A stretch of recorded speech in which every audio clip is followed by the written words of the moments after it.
jumping into our fourth and final quarter final. And the topic is an interesting, slightly complicated topic. Let me read it out to you. Schools should not group students within each grade at random. Example, randomly allocating students to ABC sections, and should rather group students of similar academic ability together for each subject. Example, students performing well in math taking an advanced math class together, and students who need additional support in math taking a development math class together. If they did that, it would have been great, but I would have been not in A, B, and C division. I would be in the F division. Let me, before I crack any more bad jokes, introduce the contestants and the participants of this subject and this debate in the fourth quarterfinal. For the motion is Sania Chaudhary, winner Navi Mumbai, and against the motion is Kamaya Karthikeyan, runner-up South Mumbai.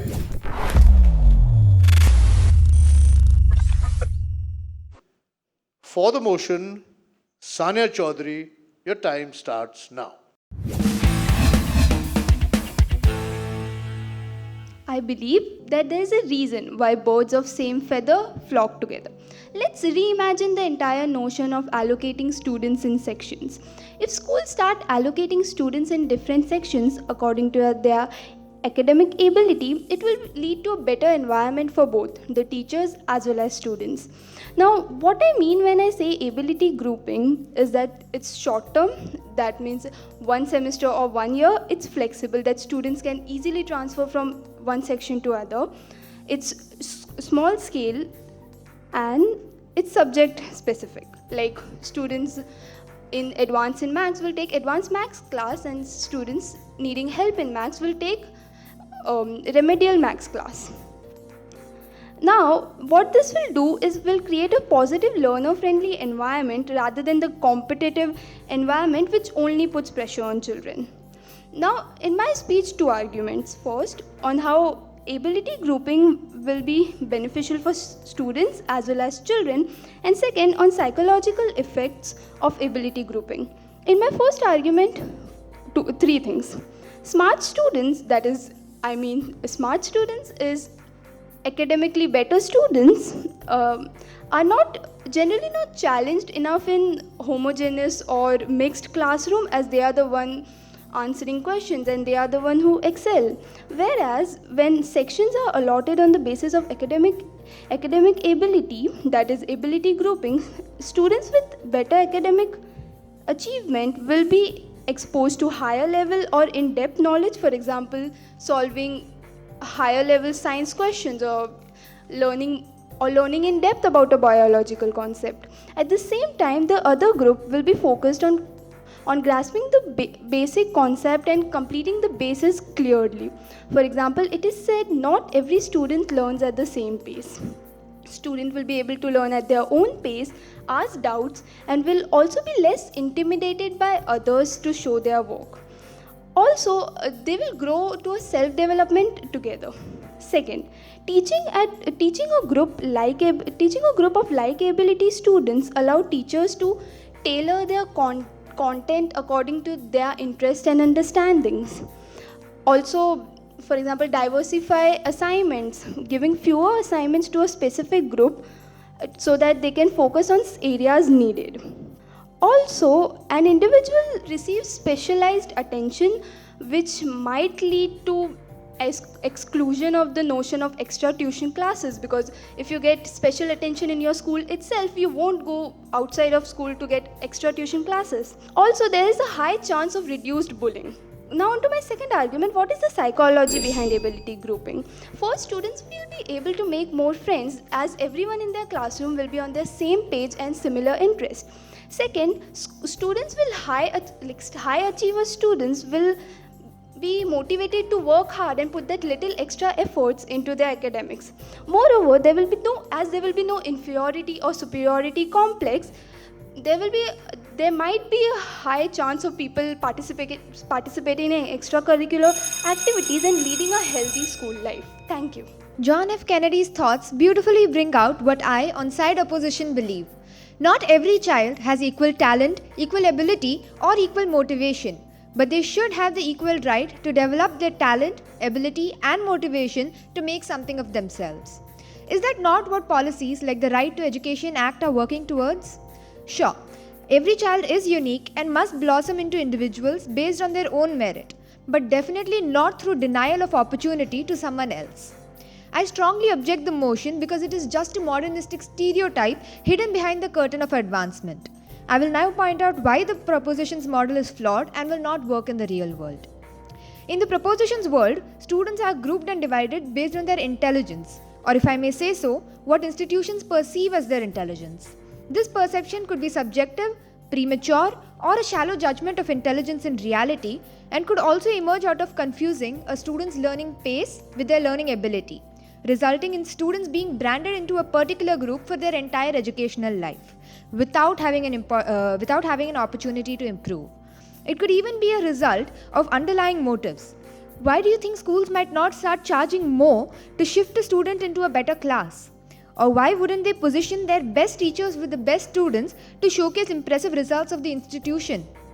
If the proposition's model is put in place, students would be divided into homogeneous groups according to their ability, in which case those with higher IQ would engage amongst themselves and marginally improve their ability. But the students in the lower group, most of whom are not naturally talented, would not be able to provide much value addition to each other, hence don't stand a chance for improvement. A heterogeneous system would have provided them this chance. So, though we are slightly improving the abilities of a certain group of students in this model, we would be worsening the lives of as many. Coming to the next flaw in the proposition's argument, they have completely neglected the effect that this change would have on students being branded as less intelligent and being shifted to a class of lower learning. Think of their self-esteem, their mental trauma, their confusion, the societal pressure on them. After all, in old school societies like ours, this would be as bad as failing, right? But I on side opposition would like to present a solution. No change. The heterogeneous system of classroom allocation should continue. Let me explain with a personal example. My mother heads a nursery school. Before her time, the students were divided into classrooms based on their age, which was perceived to be their ability to learn. This system had resulted in the youngest students learning to draw around October or November. After she took over, the students were grouped randomly, and voila, by July, the youngest student in every class knew how to draw. Why so? The youngest student in class looked up to the elder ones and caught up with them. And this is just nursery that we are talking about. Just imagine the benefits in primary and secondary levels created solely by the existing heterogeneous classrooms. Would we like to upset the apple cart with a proposed change? In conclusion, I would like to say that classifying students early on in their lives based on initial learning abilities is completely unfair and restrictive to their future prospects. Hence, I put forward a request to the House for continuing the existing system of heterogeneous allocation of classrooms in schools. Thank you. All right, so we're in a bit of a pickle because on proposition, it's very clear that you think that having a mixed classroom will lead to competition and superiority and inferiority complexes. On your side, it's clear that you think it'll lead to students helping each other. What we don't know is why one of those is more likely than the other. So we're going to give you guys each the chance to answer the question. Why do you think that this will lead to competition on your side? And why do you think it will lead to students helping each other? By talking us through how students think, what their incentives are, or how the classroom is structured. So I think when a group of students, for example 30 students are sitting in one class and teacher asks us a question related to fractions, and for example I remember in 3rd grade I wasn't able to answer the question related to fraction, and my friend sitting beside me, she answered it. I still remember the question and the answer. The reason is my brain satiated that memory of not being able to answer is something that I don't know. There might be probability I knew that. So what this does is like you see the other person is able to answer something that I'm not able to answer, and that leads to competition and, as I said, inferiority and superiority complex.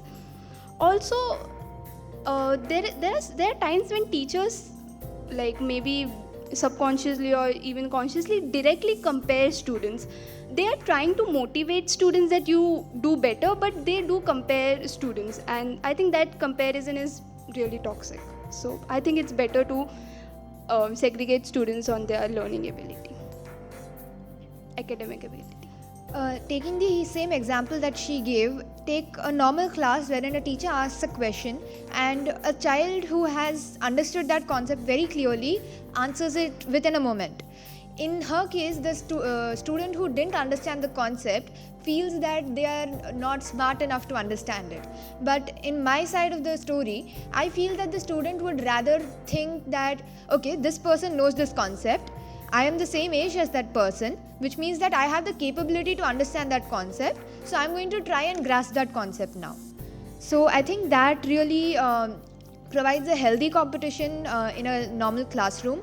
And talking about superiority and inferiority, I only think that splitting the classroom into smart students and not so smart students is only going to increase that difference between the students and is no way going to provide a solution for it. So my question is quite simply this, that if a class is diverse and there's different kinds of students who have different abilities, they're good at different things, does it not sort of make you, sure you need to be a master of a couple of things, but don't you also need to be a jack of several things, to have several life skills and to be able to have a basic understanding of several subjects?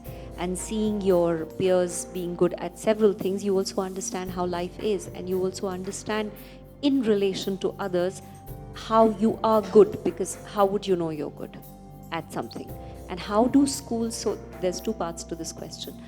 The second part is that how exactly do schools start managing this, because it's going to be a logistical nightmare to have classes of this sort. Children's psychology don't work the same way as adults do. Even in online classes, if there is a question out there, I try my best to give the answer, and if I'm not able to give the answer, I feel bad, and I think so that's the case for everyone. And if I'm not able to give and someone else does that, so there's a point of enviness or something like that, because children minds are shaped like that. So they won't see that they have to be good in every subject. Like, they will see that they have to be good in every subject, but they won't inspire from their peers. They would most probably be jealous or be envious from their peers, because that's how children's mind work. Second of all, the responsibility of the responsibility of school. I think they can bring in more teachers, and also the classroom. It doesn't have to be, it can still be class A, B, C, D, but still allocated students in there with their on the basis of their academic ability. Quick question for you, Kamya, is we'd love to know how you're thinking about how to make the teacher's job in some sense clearer and easier for them to best equip their students. So right now the challenge is, I'm teaching to the middle as a teacher. It is higher than what children who need development can understand. It is lower than what children who need to be challenged should be getting. Because if I teach too high or too low, that's a problem for either end. So I'm constantly teaching to the middle. Won't having children with similar abilities help me overcome that challenge and teach really tailored curriculum and therefore improve grades across the board? Right. So I agree that in a heterogeneous setup which I am suggesting, the teacher would have to teach an average concept that all the children can understand. Probably the children who have a better grasping rate will understand it very easily, and the children who have trouble will find it a little difficult.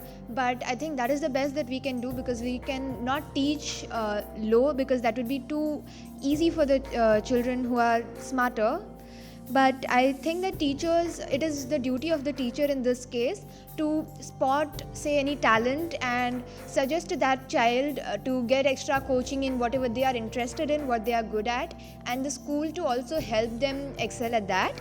And also children who are slightly weaker in education, the teachers themselves should take some extra time, hold a few extra classes and train those children in specifically concepts that they are not understanding.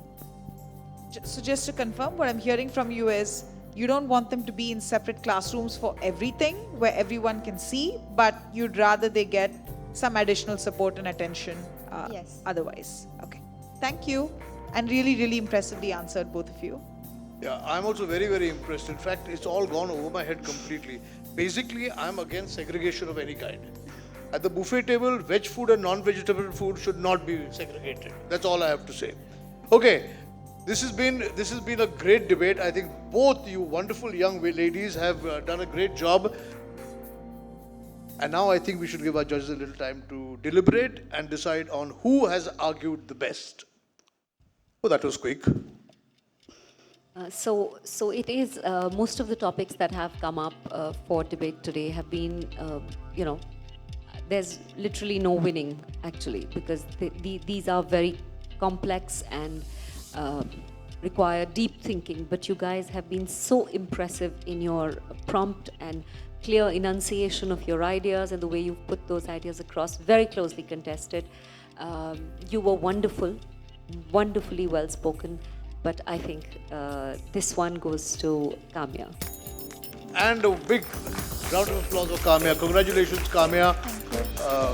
Sania, don't look so sad. You were great, trust me. Yeah. That brings us to the end of the quarterfinals. Complete, over. We have a bunch of semi-final winners, and we're heading straight, without any waste of time, into our semi.